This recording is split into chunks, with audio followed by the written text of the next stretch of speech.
At the absolute height of State of Origin's love affair for the biff, New South Wales forward Justin Poore reached Paul Gallen levels of hate north of the Tweed. Now hear me out, that's a big claim.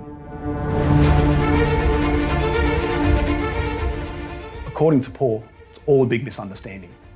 It was 2009, Queensland were about to become the first state to win 4 straight Origin series. Then, soon thereafter, 8 straight. It was a dead rubber game 3, New South Wales won. Nobody really remembers that bit. All anyone remembers is Steve Price being absolutely flattened and then anarchy unfolding. You've all seen the footage. Steve Price throws hands with Brett White, then Blues teammate Trent Waterhouse comes in, then players come from everywhere. Price is on the ground, knocked out. Players from both sides run in, not just your standard push and shove, actual violence. And this is where it gets murky. Originally, it was Waterhouse that Queensland players had beef with. According to Thurston, from the players' perspective, it looked like Trent had got Steve from the side flush. So I think that's what really riled the boys up, and we took exception to that. It wasn't until after the game that we realised Pricey was none from one. So the situation now is you've got Trent Waterhouse at the bottom of a pile of Queenslanders, and Justin Poore walks over to Steve Price, who's lifeless on the ground, picks him up by the jersey, and then drops him. Darren Lockyer, that pretty much sparked all of the boys. They didn't like what they saw. So once referees actually separated the players, you've got Justin Hodges challenging Poore to a fight, Poore randomly licking his bloody lips, got Steve Price, who was medicapped off the ground, and then Paul Gidley copping a midfield bomb, which was more like a hospital pass than anything. But back to Poore. Well, it was a dog act, according to every single Queensland player and the 52,000 Maroons fans who are all in Suncorp Stadium. Greg Inglis right after the game. It was a dog act that won't be forgotten. Not someone you want coming after you. And then this from the elder statesman of Maroons footy. It was one of the lowest acts I've seen on a football field. If the guy is trying to build his character or being tough, I thought it was pretty gutless.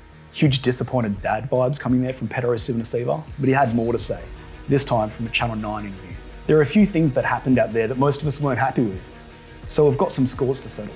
So it's pretty clear Queenslanders wouldn't be forgetting what Justin Poore did anytime soon. Cameron Smith, as always, had his say. If he's part of the team in Game 1, I don't think any of the Queenslanders will be looking at it too lightly. There will still be a fire burning in the bellies carrying into next year. Aha, checkmate for Poore. He was never selected again for New South Wales. Can't get hit if you're not playing Origin. And also, his version's slightly different. So this from Poore in 2019. I've seen Whitey hit Pricey. Pricey didn't put up a very good fight because he can't fight. So far, this rings true. Steve Price, by his own admission, does not consider throwing hands part of his job description, thankfully. He hit the ground, and I've lived with this for a while. When I went over to him, he spoke to me. He called me fucking this or that. I went over there to tell him to stay there, and he told me to fuck off. I grabbed him, said something back, and dropped him on the ground. Plot twist, right? Well, it depends who you believe. Immediately after the game, Price didn't have much to say, because he didn't remember it. I'm all right, just a bit of a headache and a fat lip. That's footy. I don't remember it at all. I think I was asleep for a little while. Poore wasn't charged by the NRL. So it's been a long time since that Game 3. How long exactly? Well, Joel Monahan was in the centres for the Blues. Yes, that Joel Monahan.